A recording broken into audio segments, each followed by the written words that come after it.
Bismillahirrahmanirrahim. Assalamualaikum warahmatullahi wabarakatuh. Nama saya Inetika Syada Tauhid dengan NIM 2021-980 dari PBAC. Oke, kali ini saya membuat video kali ini untuk memenuhi eh, tugas ulangan dengan semester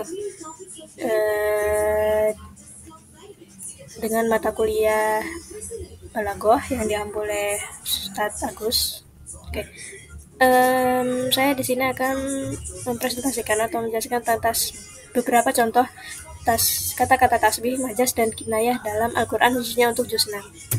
Oke, sebelumnya kita ketahui yang sudah kita pelajari yaitu tasbih, majas, dan kinayah.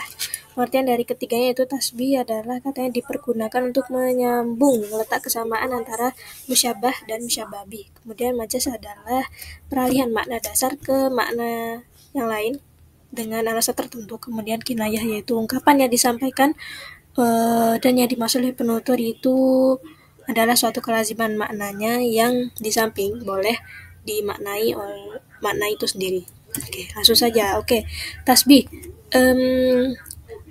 Di juz 6 saya mengambil ayat pada surat Al-Maidah ayat yang kedua 32.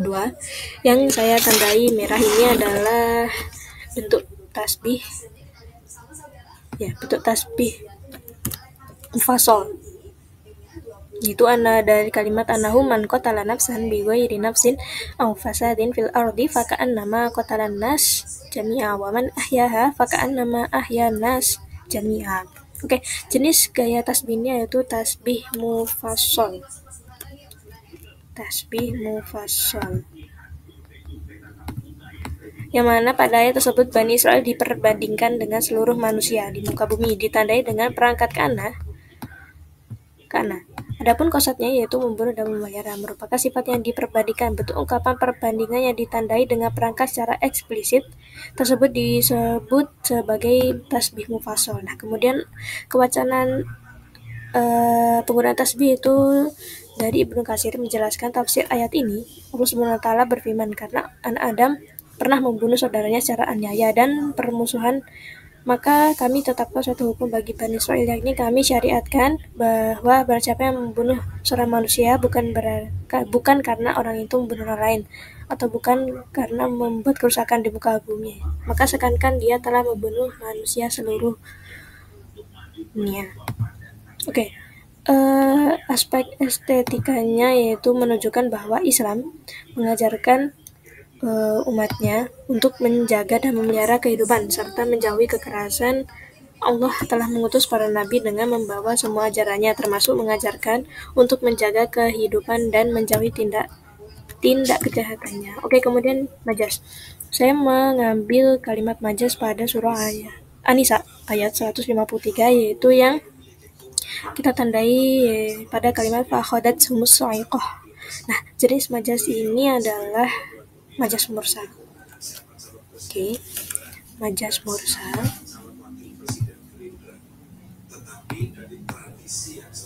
Nah, lafaz majasinya adalah yaitu fakhodat sumus so'ikoh yang artinya maka mereka disambar petir. Nah, kemudian pertanyaannya adalah bisakah manusia disambar petir secara langsung? Tentunya tidak ya. Tidak mungkin karena yang dimaksud Allah SWT dalam firman-Nya itu tidak mengacu pada makna langsung atau makna hakikinya. Maka jenis majas ini adalah majas mursal. Nah, alasan penggunaan majas ini adalah dikutip dari Ibnu Juraij mengatakan bahwa mereka meminta agar diturunkan lembaran dari Allah yang tertulis ditunjukkan kepada fulan dan si fulan untuk membuktikan kebenaran apa yang didatangkan oleh Nabi Sallallahu Alaihi Wasallam kepada mereka. Hal ini mereka ajukan hanyalah semata-mata sebagai penghinaan, keingkaran, kekufuran, dan kemurtadan mereka kepadanya. Perihalnya sama dengan apa yang pernah diminta oleh orang-orang kafir Quraisy sebelum mereka, sebagaimana disebutkan dalam firman-Nya. Diriwayatkan oleh Ibnu Jarir yang bersumber dari Muhammad bin Ka'ab al-Qurazai bahwa orang-orang Yahudi datang menghadap Rasulullah SAW dan berkata, sesungguhnya Musa telah membawa al-wah, 10 perjanjian dari Allah. Sekarang coba Tuhan datangkan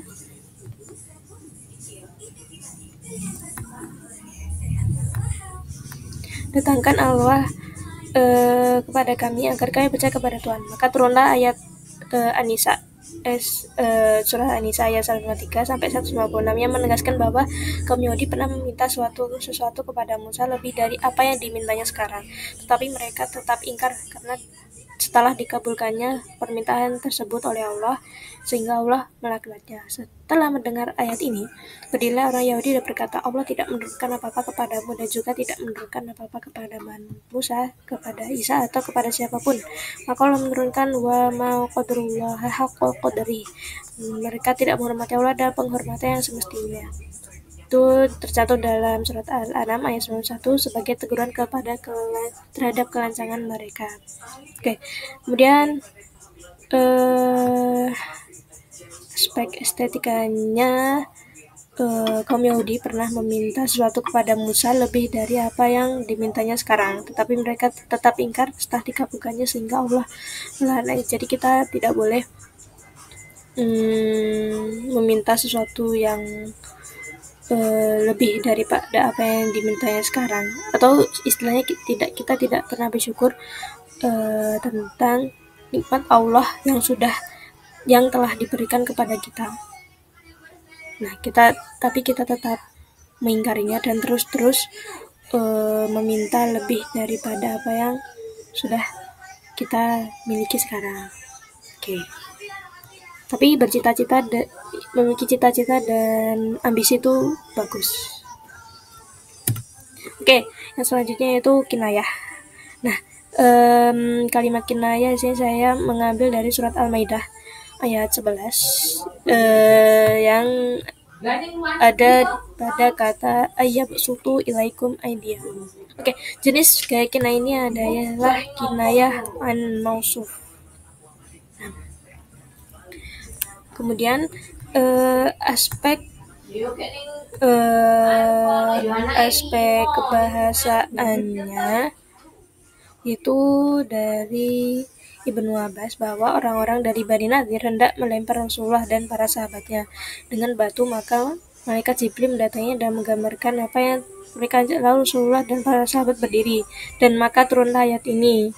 Nah, pendapat lain mengatakan sebab turunnya ayat ini ada sebagaimana diriwayatkan oleh Jabir bin Abdullah bahwa Rasulullah beristirahat di sebuah tempat dan para sahabat berpecah di bawah pohon untuk berteduh. Lalu Rasulullah menggantung pedangnya di sebuah dahan. Kemudian datang seorang Arab Badui mengambil pedangnya dan menghunuskannya ke arah Rasulullah sambil mengatakan, siapakah yang mencegahku? Rasulullah menjawab, Allah. Lalu orang Badui itu kembali masukkan pedang dan sarung pedangnya. Kemudian Rasulullah memanggil para sahabatnya dan menceritakan apa yang telah dilakukan oleh orang Badui, sedangkan orang Badui itu duduk di sampingnya tanpa dihukum oleh Rasulullah. Kemudian pasti aspek estetikanya itu ayat ini sekali lagi mengingatkan kita orang-orang beriman, terutama orang-orang muslim, agar mensyukuri anugerah keselamatan dari gangguan musuh.